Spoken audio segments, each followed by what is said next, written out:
Albert Einstein once said, everybody's a genius. But if you judge a fish by its ability to climb a tree, it will live its whole life believing that it is stupid.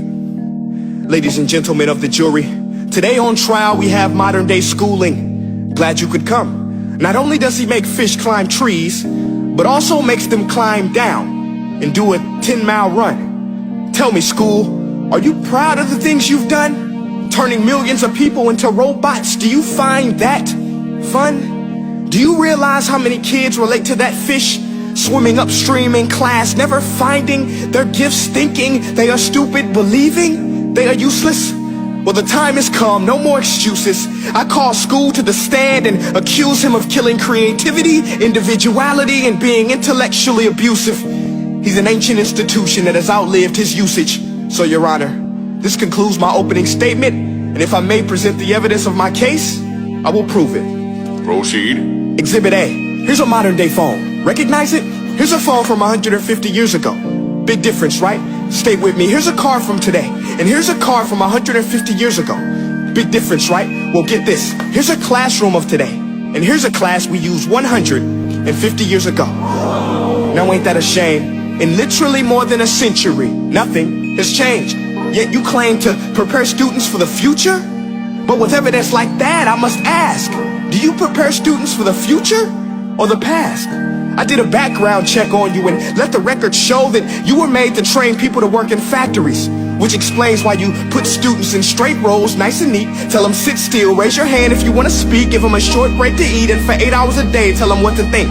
Oh, and make them compete to get an A letter which determines product quality, hence grade A of meat. I get it. Back then, times were different. We all have a past. I myself am no Gandhi. But today, we don't need to make robot zombies. The world has progressed. And now we need people who think creatively, innovatively, critically, independently, with the ability to connect. See, every scientist will tell you that no two brains are the same. And every parent with 2 or more children will confirm that claim.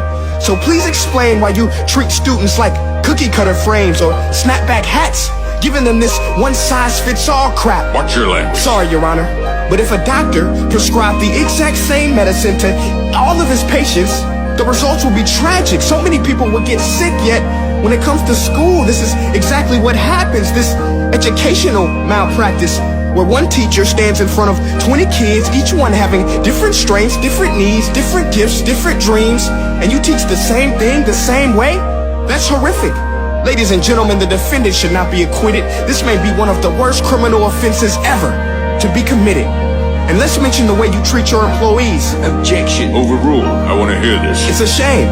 I mean, teachers have the most important job on the planet, yet they're underpaid? No wonder so many students are short-changed. Let's be honest. Teachers should earn just as much as doctors, because a doctor can do heart surgery and save the life of a kid. But a great teacher can reach the heart of that kid and allow him to truly live. See, teachers are heroes that often get blamed, but they're not the problem. They work in a system without many options or rights. Curriculums are created by policymakers, most of which have never taught a day in their life. Just obsessed with standardized tests. They think bubbling in a multiple choice question will determine success. That's outlandish. In fact, these tests are too cruel to be used and should be abandoned, but don't take my word for it. Take Frederick J. Kelly, the man who invented standardized testing, who said, and I quote, "These tests are too cruel to be used and should be abandoned." Ladies and gentlemen of the jury, if we continue down this road, the results will be lethal. I don't have much faith in school, but I do have faith in people. And if we can customize healthcare, cars, and Facebook pages, then it is our duty to do the same for education, to upgrade it, change it, do away with school spirit, because that's useless. Unless we're working to bring the spirit out of each and every student, that should be our task. No more Common Core. Instead, let's reach the core of every heart in every class. Sure, math is important, but no more than art or dance. Let's give every gift an equal chance. I know this sounds like a dream, but countries like Finland are doing impressive things. They have shorter school days. Teachers make a decent wage. Homework is non-existent, and they focus on collaboration instead of competition. But here's the kicker, boys and girls.